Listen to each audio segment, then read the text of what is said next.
1938 John Deere D hand start, but then in 1938 they had an option where you could put electric start on it, and my boy found electric start in Portland, Oregon, and then we brought it and put the electric start on, but I showed it for many years hand starting it, and much easier with electric start.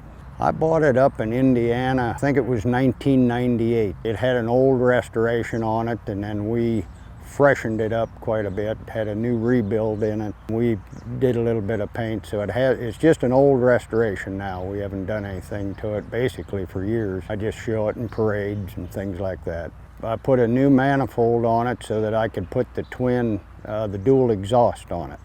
That's really the only modification it has other than an alternator.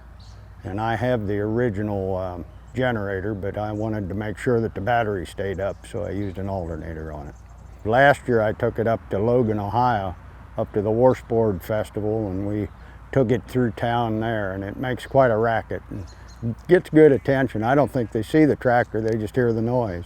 The old D's are such a dirty vehicle, you just can't keep them clean. Maybe in a few years we might re-restore it. Mechanically it's fine.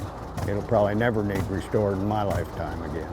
Hopefully someday I'll turn it over and let my boy have it, because he really likes it too. We'll try to keep it in the family if I can.